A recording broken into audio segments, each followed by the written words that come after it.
ცნობილი დირიჟორი და კომპოზიტორი ვახტანგ მაჭავარიანი დღეს დიდუბის პანთეონში მშობლების გვერდით დაკრძალეს. დილიდან კი სამოქალაქო პანაშვიდი თბილისის სახელმწიფო კონსერვატორიაში მიმდინარეობდა. შეგახსენებთ, რომ ვახტანგ მაჭავარიანი 74 წლის ასაკში გარდაიცვალა. ის 1994-90 წლებში თანამშრომლობდა სანქტ-პეტერბურგის მარინის თეატრთან და იყო ბალეტ ვეფხის ყაოსნის დამდგმელი დირიჟორი. ამავე პერიოდში თანამშრომლობდა მოსკოვის დიდ თეატრთან და ევროპის საოპერო დასებთან. 1996 წლიდან იყო ევგენი მიქელაძის სახელობის საქართველოს სახელმწიფო სიმფონიური ორკესტრის მთავარი დირიჟორი.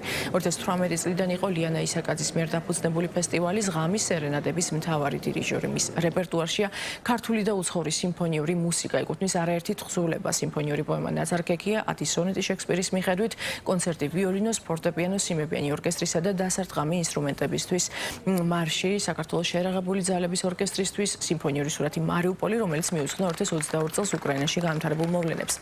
იყო თბილისის ოპერისა და ბალეტის სახელმწიფო აკადემიური თეატრის მოწვეული დირიჟორი, 2011 წელს კი მიღებული აქვს ბრწყინვალების საპრეზიდენტო ორდენი.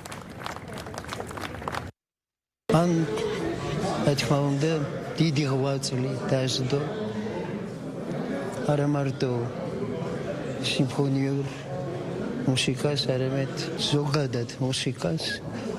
იყო ძალიან კარგი ორგანიზატორი, გარდა ყველაფრისა, მთავარი დირიჟორი გახდათ სიმფონიური ორკესტრის.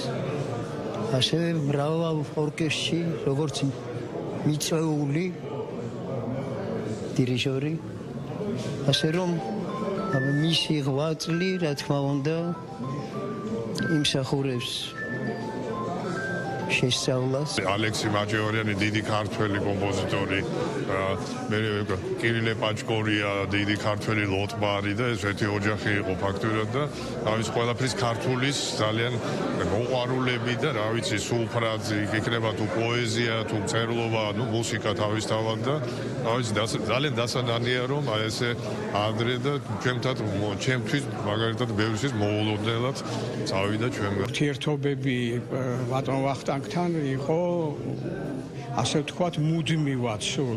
ეს ოპერის თეატრი იყო თუ სიმფონიური კონცერტები იყო, სულ ყოველთვის იყო დატვირთული მასთან კონტაქტი და ძალიან დასანანია მოულოდნელი ყველა ჩვენგანისათვის. მართლა დანაკლისია ძალიან დიდი, ყველას სევდა აქვს თავისთავად ცხადია, ყველას ბევრი გასახსენებელი ძალიან გვაქვს ჩვენ და ამდენად არის ძიმე ყველაფერი ეს. ვახტანგ მაჭავარიანი გახდათ ერთ-ერთი უდიდესი ქართველი ხელოვანი დირიჟორი.